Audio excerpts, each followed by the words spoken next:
class, we have discussed regarding functions and tasks. So now let us consider useful modeling technique. So till now we have considered how to write the program using either gate level architecture or data flow architecture or behavioral architecture, and also how to write program using functions and tasks. So when we are going to use functions, when some repeated uh, part of the program like adding or subtracting or finding any particular factorial or finding square root, cube root, in such cases we are going to use function where only one value has to be returned. In that case we are going to use functions. It will accept all the input parameters, it will compute a value and single value will be returned. But when task will be done, when there are more, for every task there will be more than one or more than one IO ports, means it can accept input arguments, output arguments, as well as in-out argument, and tasks may or may not return any value, but it can directly alter the value of the main module. Based on the output of the task, the main module value can be altered. Okay, then in such case we are going to use task. Actually task will be invoked, it is considered as a separate statement, and whenever it is required, that particular part task can be invoked in the main program. Okay, but in case of functions, whenever a single value has to be computed and all, in such case we are going to use functions. So using these functions and tasks, we can able to write program in behavioral architecture, and in case of continuous assignments and all, usually we'll go for data flow architecture, like how the data has to be processed. So both behavioral and data flow architecture will going to use the same set of expressions, the corresponding operations which we have discussed. Okay, and now we will going to consider some other useful modeling technique. Means when a program is written and it is called as a module, if that module is called in by any other module, so in such case I want to change the corresponding parameters that are defined in the module. There we can able to overwrite the parameter, that comes under parameter overriding. And continuous procedural assignments means usually when we are going to consider data flow architecture, there by using the keyword assign and all, we used to change, we used to assign value for a output variable. Okay, but if I consider behavioral level of abstraction, we used to consider initial and always statements. Inside that initial and always statement, we used to write the assignment statements, isn't it? So now here, if I use always and initial, in that case all the output statement, all the output variables must be considered as reg. But for wires, I cannot able to consider inside always as well as initial statement. But if I want to change the value of a particular wire, in such case I can go for force and release. So like this we are going to use different continuous assignment statements, which we can able to test our program whether it is working properly or not. Okay, and the next one is whenever a part of the program has to be executed, it depends upon a particular condition. Means when certain condition occurs, then only it has to execute, otherwise it should not execute. So in such case we will going to use conditional compilation and execution. If we do not consider conditional compilation and execution, it will keep on executing. Okay, it will not going to test any particular condition. So whenever a particular situation or condition occurs, then only it has to compile and execute, means we will go for conditional compile and execution. And the next one is some other useful tasks. So usually when we are going to consider system tasks, we have discussed regarding dollar time, dollar monitor, dollar finish, like these tasks we have considered, isn't it? Apart from that, the other tasks are also present that we are going to discuss in some useful tasks. Okay. So first, let us consider procedural continuous assignment. In this procedural continuous assignment, usually we are going to assign value for a particular variable. Okay. When we are going to assign value for a particular variable, mainly we are going to consider registers in case of behavioral architecture. Suppose if we write a program using data flow architecture, in such case, we are going to use assignment operators like assign. If I consider half adder, let me take an example of half adder. So there we can able to write module HA, and here I am going to mention AB as input A, B, and similarly output sum and carry. And here what we are going to do, we will going to write the statement assign sum is equal to A XOR B, and similarly assign carry is equal to A and B, and then end module. Like this we used to write, isn't it? Now here S as well as C, they are also of type net only. Net is nothing but wire, and A, B, these are also of type wire only. Now I need to check whether this particular module will going to do proper functioning or not. So in such case, I need to give values for A and B, and these values will be computed in this expression, and then it will be assigned to S. Okay, here S is a wire, it is not a register. The same program if I am going to write using behavioral architecture, in such case what we are going to do, we are going to consider module HA, and in this inputs are of type wire only, that is A comma B. But output, what we are going to do, we are going to declare them as reg, and then we are going to mention S comma C. So like this we used to consider the outputs as registers, and afterwards here we are going to use always statement, always at A comma B. Whenever A and B changes, this statement has to execute, and here we are going to use the keyword begin, and then we are going to write S equals A XOR B, and similarly C equals A and B, and then end module. So like this we used to write the program, the same program in case of data flow as well as behavioral. Now in this particular case, S as well as C both are treated as registers, but here we are going to treat them as wire. If we want to assign for a registers, then in this particular continuous assignment procedure, we are going to use the keyword assign. Okay. Now I want to change this assignment for some particular duration. So there what we are going to do means we have to override the effect of regular assignment. Okay.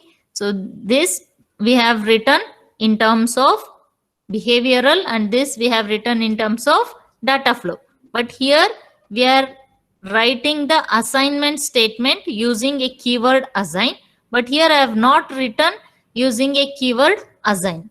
So what it will do, always whenever the value of a and b changes, immediately at symbol will going to sense the change in the value of a and b, and it will going to execute these two statements. And here also, whenever the value of a and b changes, immediately it will be computed and assigned to s as well as c. Both will do the same thing. But we are going to, if we want to do override, means this statement has to remain as it is, but for some condition, let me consider, apart from the inputs a, b, s and c, if you are having one more input e, that is nothing but enable. When the enable pin is active, then only half adders should be active, otherwise half adder should be deactive. Okay, in such case, how we can able to do this, we cannot change. Always s should be equal to a xor b and c should be equal to a and b. This expression we cannot change, but based on the enable input, either this assignment can be overridden. Overridden means overwriting a particular value. So that can be overridden, or it may not be overridden. Okay, so for that we are going to use the keyword assign and deassign. In this, I have taken an example of D flip-flop. In this D flip-flop, what we are going to do? We are going to use the outputs Q and Q bar. Since this is a sequential circuit, we are using always statement. Inside the always statement, we are checking for negative edge of the clock. Whenever the negative edge of the clock occurs, then Q will be assigned with D and Q bar will be assigned with not of D. So like this, these two statements are there. This part we cannot change. It should remain as it is. But whenever the reset is active, in such case, what should be the value of Q? The value of Q should be 0 and the value of Q bar should be 1. Isn't it? So in such case, what we are going to do is, we are going to use one more always statement. Here I am using the keyword assign. Whenever this condition is true, in that case, it will going to assign Q equals 0 and Q bar equals 1. If this particular condition is false, okay, so here I am checking if reset, means if reset is 1, it has to assign Q equals 0 and Q bar equals 1. But according to the circuit, always Q should be D, Q should be equal to D and Q bar should be equal to D bar. But here, only for this condition, when reset is active, whatever may be the value of D, it should be overwritten by 0, and whatever may be the value of D bar, it should be overwritten by the value 1. That is known as overriding regular assignment. So here, only in this particular condition I will assign. When this condition become false, means as soon as the reset becomes 0, what should be the output? Again, Q should be always equal to D and Q bar should be always equal to D bar. So that is why by that time I will deassign. Deassign means removing the overridden values. That is known as deassign. So by using assign and deassign, I can able to override. This will remain constant. This I am not going to make any changes. During every negative edge, it has to assign D equals Q, and the value of D should be assigned to Q and the value of D bar should be assigned to Q bar. But whenever the special condition, means whenever the reset is active, in such case I want to overwrite this assignment. To overwrite this assignment, I am going to use the keyword assign. So here By using this, we, even though, see, we know that all the always statement are concurrent statement, means both will be executing at a time. Okay. So now the statement inside the always is sequential. Here also this statement is present inside the second always statement, so it should be sequential. But the first always statement and second always statement are executing at a time. While executing at a time, Q will be having two values. One value is 0 and the another value is D. Which one has to be assigned? Either it has to assign D or it has to assign 0. So in order to assign that, it will going to check the value of reset. If reset is active, it will execute only this. It will not going to execute this. Even though this is executing at a time, this value will not be assigned. Only 0 will be assigned, provided reset should be high. If reset is low, then whatever may be the value in D, that will be assigned. And remember one thing, here what we have mentioned, if reset assign Q is equal to 1 and Q equals 0 and Q bar equals 1. Else, if we do not write this part, okay, if we miss to write this particular part, what happens is the value will not be de-assigned. The value will not be de-assigned means already you have written assign. So 0 and 1 will be there. Even though if the value of reset becomes 0, we will get the same thing.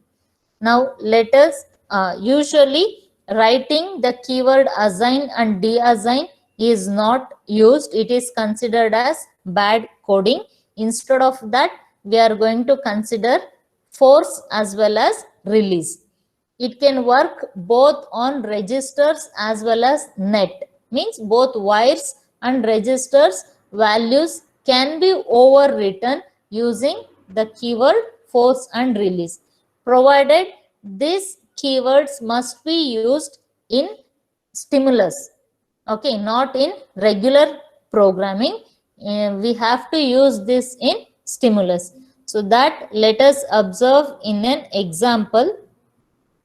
So here I have taken an example of T flip-flop. So here what we are going to do, let me change this. Okay, I'll just make some small corrections. Yeah. So here we have taken always at pause edge of clock, always at pause edge of clock. If T is equal to 1, Q will be equal to naught of Q. Else Q will be equal to Q. Means whenever the value of T is 1. So T flip-flop has to toggle. Otherwise, its value should be equal to same previous value. It should not toggle. This is one always statement. And next, I am checking for the reset condition. So for this reset condition, I am writing one more always statement, always at reset. Okay, so always at reset. Here we are going to use the keyword begin, and we are going to consider if reset means if this particular condition is true. So in that case, what it has to do? It has to assign Q equals, I have to use the keyword assign, Q equals 1 tick B 0. Whatever may be the condition, it's always it has to make Q equals 0. Okay, I am using only assign, and if I do not use de-assign, in that case what happens, that we will observe later. So first I am just going to consider the case when we are considering assign. And here else assign, sorry, de-assign Q, else de-assign, yeah, Q. And finally, this is end for this if statement, and always I'll just take only Q as a register and this as output. So in outside this always statement, I'll write assign Q bar equals not of Q. So whatever may be the value of Q, always Q bar will be equal to not of Q. Okay, only for Q I am doing overwriting as well as assigning. Okay, so here I have taken an example of T flip-flop. Instead of D flip-flop, I have taken an example of T flip-flop. So first, we will going to consider these input ports T, clock and reset, and only since the Q is used inside the always statement, I have taken Q as register. And Q bar, it is not used inside the always statement, so I have taken it as only output. Okay, and here in the first always statement, I am going to check whether during positive edge of the clock, always Q should be assigned with a value either Q or Q bar depending upon the value of T. If T is high, Q will be equal to Q bar, else Q will be equal to Q. This is the general truth table of, general operation of T flip-flop. So whenever we consider T flip-flop, if the value of T is 0, it should not toggle. If the value of T is 1, it has to keep on toggling for every positive edge of the cycle, clock cycle. And now, whenever a reset condition occurs, then Q should be overwritten with the value 0. So here we can observe that these two statements will be executed parallelly. So when they are executing parallelly, Q will be having two options. Either this statement has to execute or this value, either this value has to be assigned or this value has to be assigned. Okay. Since we are having the assign keyword inside this always statement, it will do overwriting of this particular value. So that is why we are going to consider the keyword assign. To avoid overwriting, we are going to use the keyword de-assign. Now let us see how we are going to get this output. So T flip-flop.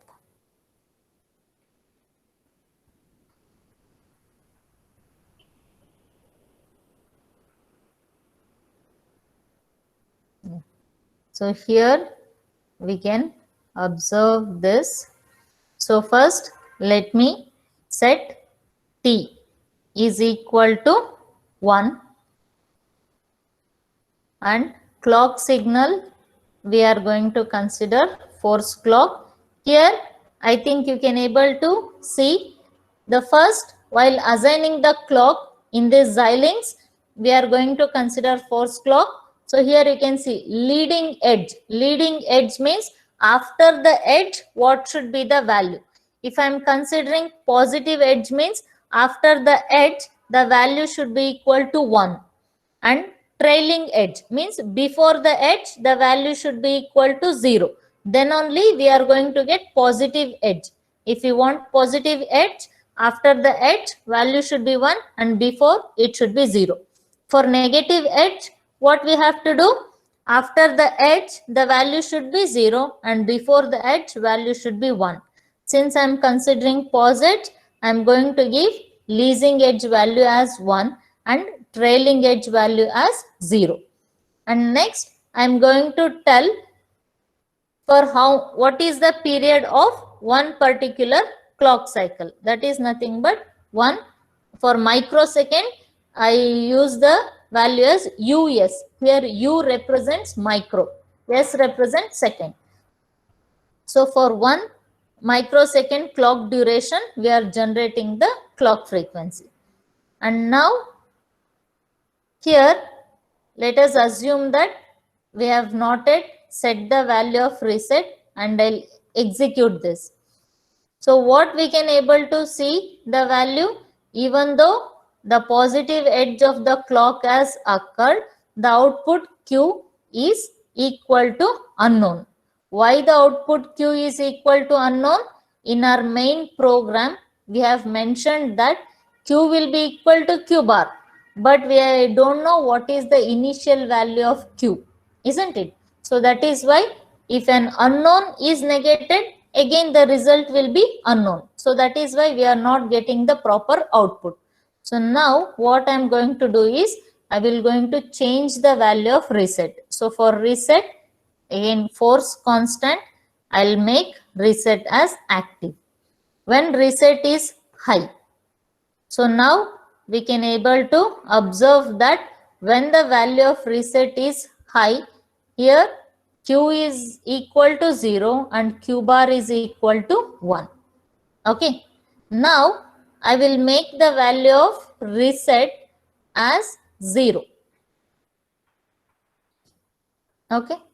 So now if we execute, see, for every positive half cycle, positive edge triggering, the value of Q and Q bar are toggling. Okay, because when reset is active, Q is 0, means it came to a known value. It was changing, it changed from unknown to known value, and now it can able to toggle. So we are getting the proper output.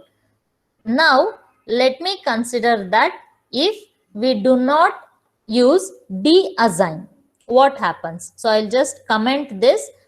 So when we do not use the statement de-assign, okay, and now let us run the program. So only assign keyword I have used, I have not used de-assign. So here we can see that the same procedure I'll follow. So T is equal to 1, and next clock we have to assign clock, that is positive edge, and next run the program. Again we are getting the same type of output. Now I'll make reset is equal to 1, so that the value of Q will be changed to 0. Okay, so the value of Q is 0. Now I'll make reset is equal to 0. Can you observe whether we are getting the same output as we expected?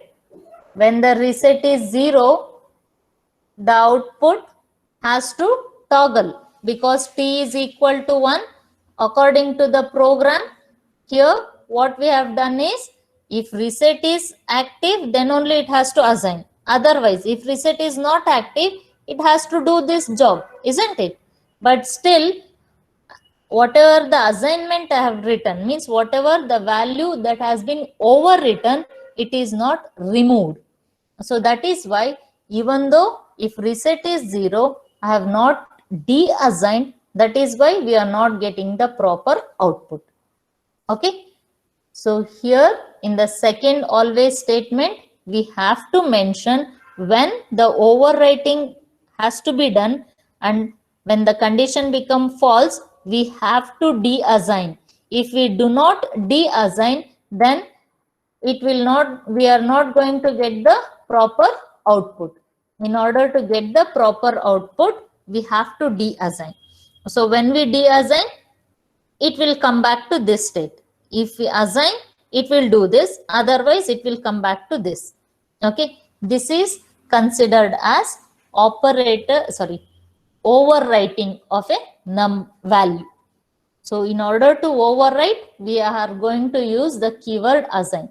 Since two statements are executing concurrently, means parallelly, we have to override, we can override using the assign statement, provided do not use assign keyword in both the statement. If we again use assign keyword in both the statement, there will be a conflict. Okay, let us observe that also. So if I use assign here also, so then what will be the corresponding output? Okay, let us check all these conditions.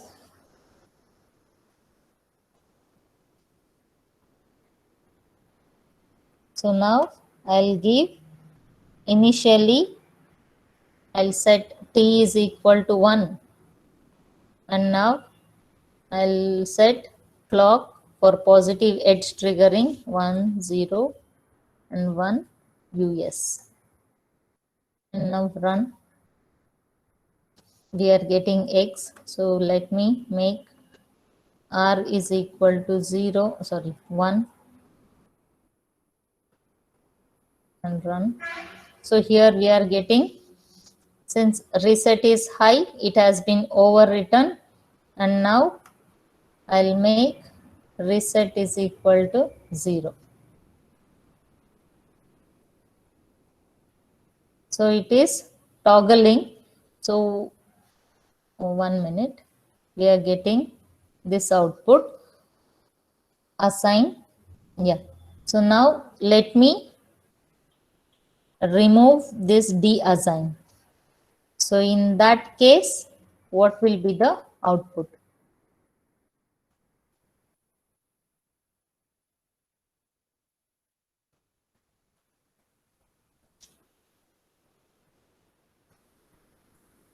Yeah. So here we are having the value of t is equal to 1, and the positive edge of the clock, shit,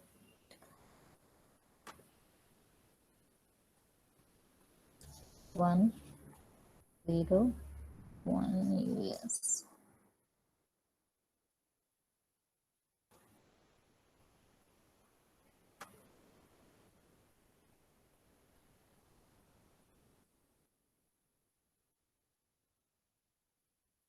See here, even though if reset is high, there is a overwrite, isn't it?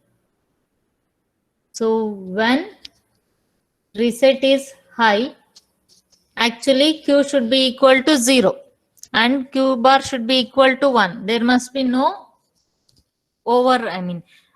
always q should be equal to 0 when reset is high. As I have used both assign statement in both the always statement, what it will do, it is overwriting. Both the conditions is conflicting. We are not getting the proper output. Okay, even though the reset is high, we are getting this particular output, means it depends upon the simulator which one it is executing first, whether it is executing the first always statement or the second always statement. If the first one is executed, it will override this. So we will going to get the output of a toggle t flip-flop. Whenever t is high, the output will toggle. And if this is executed, then it has to overwrite. So like this, we may not get the proper output if I use assign keyword in both the always statement. So that is why whenever a override has to be done, only in that particular condition use the keyword assign.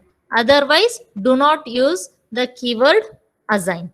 Okay, and when once for this particular condition we are doing overwriting, then remember, whenever this condition is false, we should deassign. If we do not do deassign, then this statement will never execute. So that is why we have to use assign and deassign parallel. Means when for a true condition use assign, and for a false condition deassign that, so that the overwritten can be taken back. Okay, This is how we are going to use the keyword assign and deassign. And here you can observe that I have used the keyword in the main design program only. But whenever we are going to use the keywords force and release, that we are not supposed to use in the main program. We have to use in the stimulus. So how that will going to work? Again, in this example we can consider. So first only here I'll mention begin if reset, then q is equal to one tick binary 0.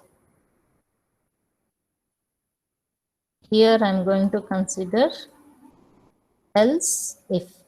Okay, so I'm not going to use two always statement, only one always statement I'm going to use. So here you can see that whenever the positive edge of the clock occurs, it will going to check the value of reset. If reset is high, the output should be equal to 0. Otherwise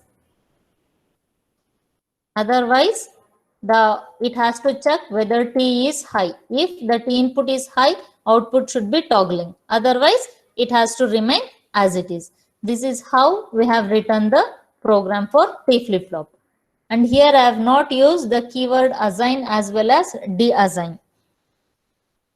But here in this stimulus, this is considered as stimulus where we can give input and we can observe output.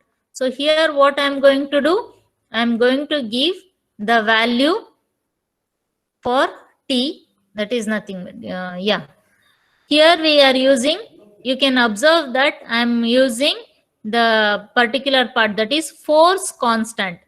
Force constant means forcefully I am giving a value, that is known as force. And similarly for a clock, I can use force clock. Whatever may be the previous value of clock, I am forcing new values, means I am overwriting new values. So I am overwriting that clock has to begin with a positive edge. This overwriting has been done. And next, before giving the reset, what I will do means I'll just see if reset is not given. If I execute this, I will not going to get the proper output. I should get the proper output, whatever may be the condition of reset. If it is inactive, then I should get a proper output, isn't it? So I want Q should be in a known value. For that, what I am going to do, I will select Q and I am going to give force Q. Means I will initialize Q equals 0 and then I will execute. So now the value of Q has been overwritten. Okay. The value of Q has been overwritten to 0. So the Q bar is equal to 1. When once Q enters the known state, then as T is equal to 1, for every positive edge, the value of Q has to toggle, isn't it?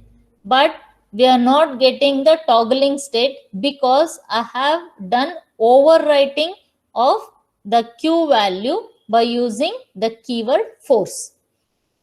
In order to get the proper operation, what we have to do? We have to remove the forced value. So here you can observe that we are having an option like remove force. If I remove the force, then the overwritten value will be removed. And then you can observe that during every positive edge, we can able to see the value of Q is toggling. Okay, this is what we are going to consider as force and release. So here, instead of using assign and deassign in the program, we can use force and release. So when I am going to consider force and release, I can use that for register as well as signal. Sorry, wire. Here you know that inputs T, clock and reset are considered as wire because they are the inputs, and only output Q I have defined as register. But still I can give value for a wire as well as a register by using the keyword force. Okay, this is how we can able to override the corresponding value. Any doubt in this force and release? We are going to use force and release instead of assign and deassign. Why we are going to use force and release instead of assign and deassign means, here suppose sometimes we will going to write assign. If we forget to deassign, there we may not able to get the proper output. But when we consider force and release, there we will come to know in the stimulus program only we have written. So as a result, in the stimulus program, assigning a value and deassigning is easy. But comparing to write the program using the keyword assign and deassign in the design block, compared to that, here the complexity is less. So that is why assign and deassign, using that assign and deassign is considered as bad coding. Instead of that, use force and release in the stimulus block. So where we can force a value and release a value in for both net as well as register. This is how we can consider the corresponding keywords, force and release.